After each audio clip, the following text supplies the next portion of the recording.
Welcome back, guys. So this is round two of the U.S. Amateur North Championships.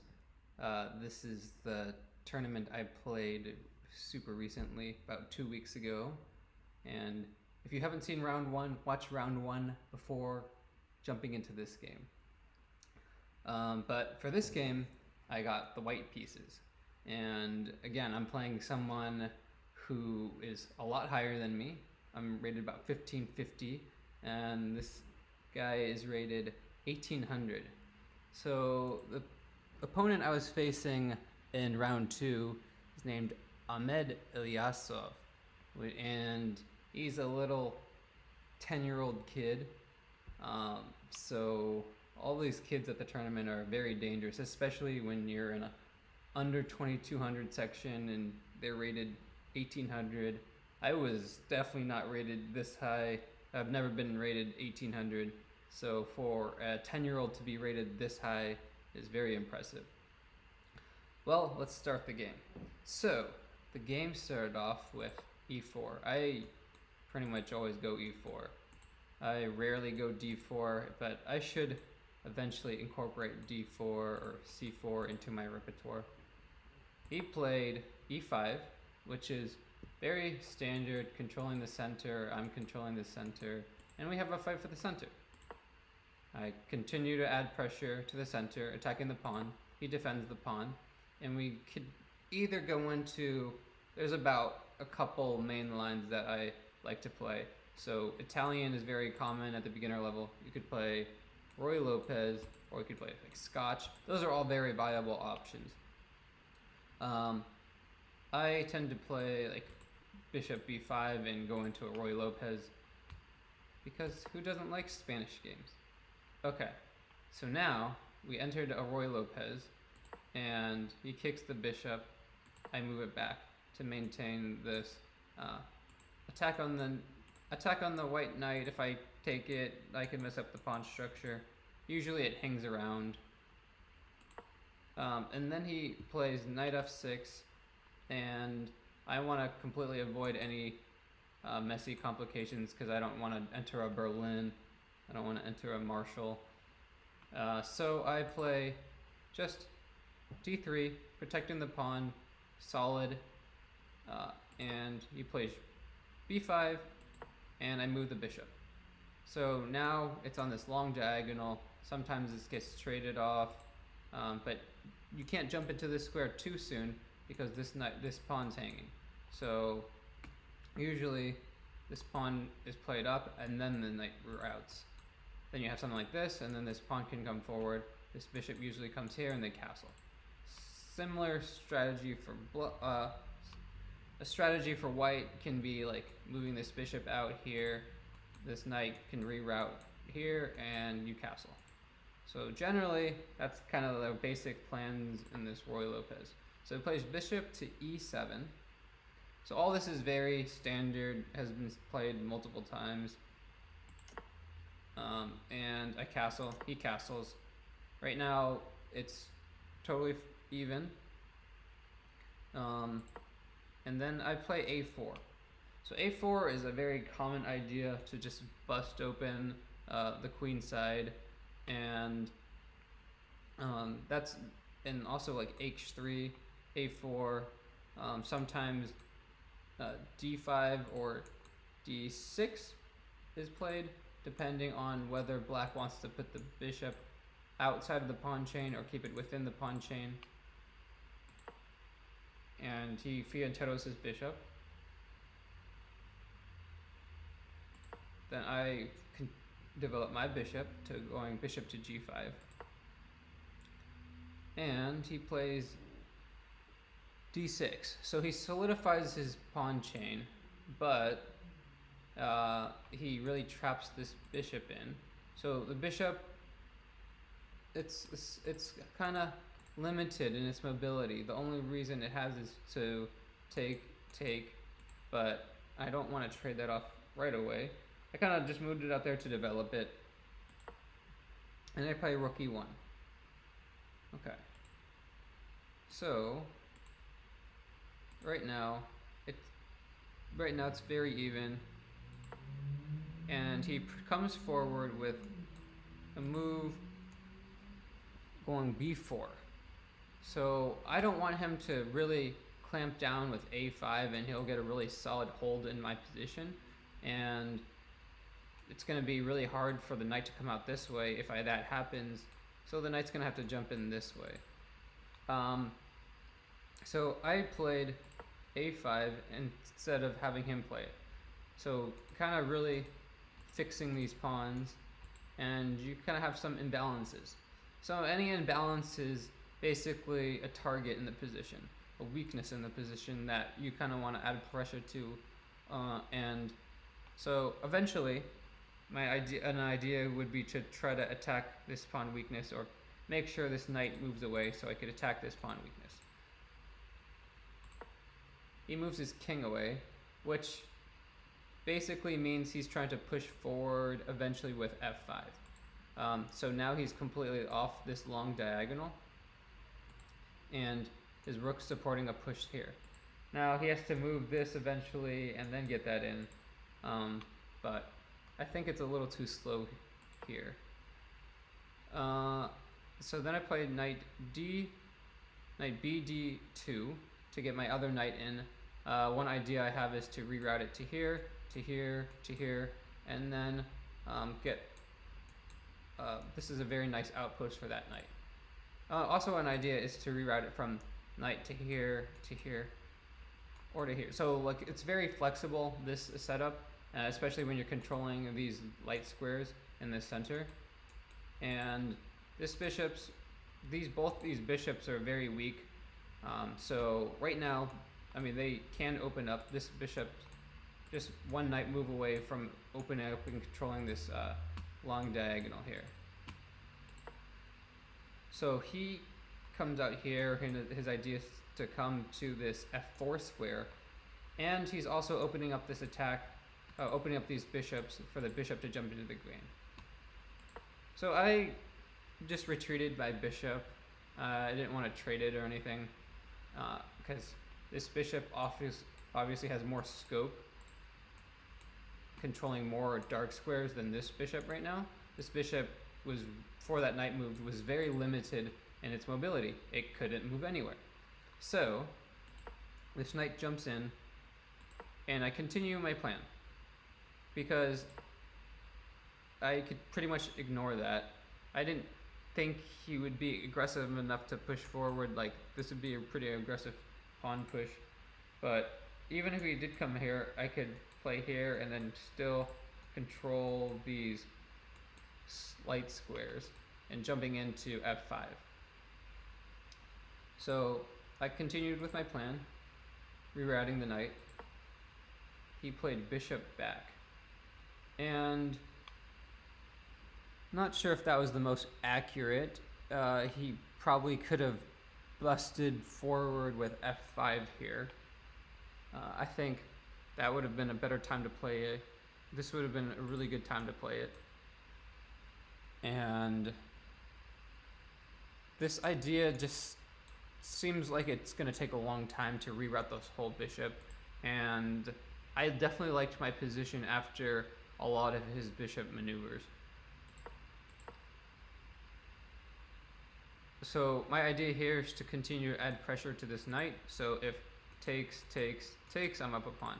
So takes. So he comes here, pins nothing because this knight can totally move, but there's not a really good spot for the knight to move to.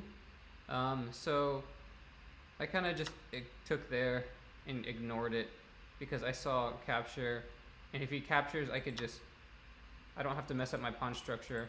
I think that's what he wanted me to do, but I just retreated my bishop, and I really like my pawn structure after that. So I just retreated the bishop, and then he's forced to retreat his bishop. So currently, this bishop went from here to here to here to here to here, and I didn't really make any huge changes in my position. I just kind of let him do his thing, and now my knight's ready to jump in and attack the bishop. And now I have this bishop pinning the knight to the rook. So if the knight moved, the rook will be taken, and for the beginners that don't know, the bishop can be worth 3 points, knights are worth 3 points, rooks are worth 5 points, but it also depends on the position of the game. So like this bishop is obviously a lot stronger than this bishop, for example. It's just doing a lot more. So therefore, you have to always take the piece position with a grain of salt. Okay, so the whole point of that move is to defend this knight. And I like my position a lot more here. My piece is just more active. This pawn's just hanging out. This pawn's hanging out. So I'm just ready to bust forward and get that f4 pawn push in. So I gain tempo, kick the bishop, and then I get the f4 pawn push in. So notice how all my pawns are kind of going towards the king, and I have a very solid pawn structure. And he finally improves this bishop, getting on this nice long diagonal. And thankfully, I have this move c3, which really helps solidify my center. So after takes, this pawn weakness is gone, but I have 3 very strong pawns in the forward that I eventually want to push, and I am very happy with my center. And I think white's definitely better here. It's hard for black to find moves that are, it's just not easy to play as black, I think. Okay, so then he plays rook there. I attack this pawn, and he plays rook back. So a little shuffling of pieces, but this pawn is pretty much only protected by this rook. Okay. So still even in pieces. We both have 2 bishops, a knight, a queen, and rooks. So right now it's pretty balanced. But I finally get this d4 push in, and I'm ready to further strengthen eventually with this e5 push, and my pawns start marching. And the whole point of this idea was I moved my queen to add some pressure onto there. But I also had to be very careful. I was thinking about playing that, but it looked way too dangerous because yes, I gained the tempo on this, and I applied pressure here, but there's also this bishop coming down. If any takes here, I have to be wary of this rook that's lining up with the queen. So here, this whole point of this move is to undermine this weakness on e4. So all his pieces are going to attack this, and he wants to remove this defender. So right now, because if he takes here, there's only 2 pieces, so I'd have to take with the queen if I wanted to recapture on that e4 square. So I get out of the way, so I'm no longer on this pin, and I can take back with the rook if I wanted to, rather than the queen.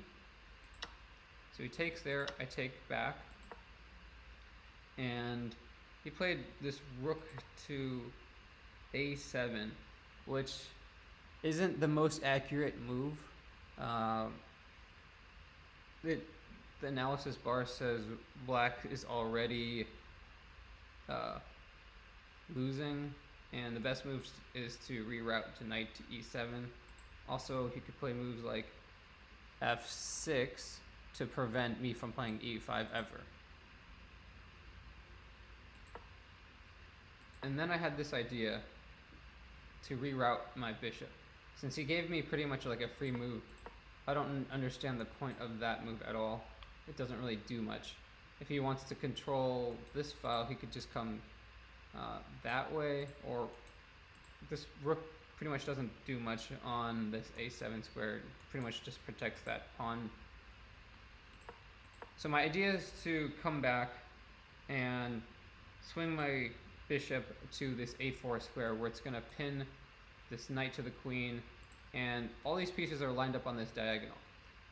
And here's an example of just a more active bishop. This bishop has no squares to go to, so it's very limited. Whereas my bishop has this a4 square, is going to pin this knight to the queen, and then I'm ready to threaten the knight with d5. So he saw that, went back, now I got this move in, and he played c6, and I attacked the weakness again with d5. So in this situation, he can't take here, otherwise I take the queen. So he has to eventually get off of this diagonal, otherwise I'm threatening to take something. So he could move here, and he's not going to blunder this, but I'm just, for example, showing you guys that a lot of pieces are behind this pawn. So he moves one piece out of the way of that diagonal, and I threaten to attack this e6 weakness now. So I'm constantly just trying to find weaknesses in his position. So this pawn's a weakness, this pawn's a weakness, this pawn's not doing anything, this knight's kind of really limited in his position, and this bishop's not doing anything. So my pieces are just more active compared to the last game where I was kind of really suffocating. I feel like I maintained that advantage throughout this game. And I took here, he took here. He didn't want to trade. Obviously, when you're down, you don't want to try to trade off pieces. But when you're winning, you want to try to trade off pieces and simplify into an endgame. So I had a discovery attack here. So I move this bishop anywhere, and I'm threatening the queen. So that's a tactic called a discovery. So he moved the queen out of the way. And at this point, we were, I was probably up like 40 minutes on the clock, and he had probably 5 minutes left on this clock. And the games were played like 90 minutes on each side. So I definitely had a huge time advantage. So he was running out of time trouble, and I think if he had more time, he would have seen this move. Yeah, he has check here and got out of the way, but I have this move, bishop to f2. And again, I'm attacking a queen, and what's behind the queen is the rook. So my bishop's just very active in controlling these long diagonals, and that's what he missed. So I pretty much pick up a free rook. So he moves out of the way, I pick up the rook, and then he plays this. It's a tricky move for beginners. The whole idea is if you try to take this piece, he takes this piece, and he's threatening. Obviously, this piece is hanging, and I'm very close to winning this game, but I have to play very accurate as well. So I can't just take a free bishop. Nothing is guarding that bishop, but he takes the rook, and he's also threatening checkmate here. So I can't take this piece, I can't take this piece. So I have to play a little bit accurate here. So I play bishop back to f2, which defends everything. It prevents the mate on g2. I could take this piece whenever, but now I just have to regroup a little bit. He takes there. I take back. He takes there. And one rule in endgames is to try to just bring your rook behind the pawn. So I want to just improve my position and bring this rook on a1 to rook to c1, finally in attacking the queen. And then my whole idea is to get the rook behind the pawn, push the pawn, and then I would have I could sacrifice the queen. So after this move, black is completely losing, just because he's unable to. There's so many threats on the board, and this bishop, the queen is about to. I could play queen to d8, and it's forced check. And then if rook takes, then I could re-promote again. Then I could promote with the pawn takes rook, and get another queen back. So that'd be the tactic there. So at this point, he Lost on time, but I had a significant advantage. And this was my first win against an 1800 rated player. Even though even though he was a little kid, it's still really. It felt good to win a game against a player rated this high, and was the highest player that I have won against. At the end of the game, yeah, I felt bad because he started crying, and I tried to tell him it's okay. And when I was 10 years old, I was rated like 800. So he's probably he was a lot better than me when I was playing at this age. So I had to give him a lot of credit for his hard work, and I think he definitely would have seen this move if he had more time.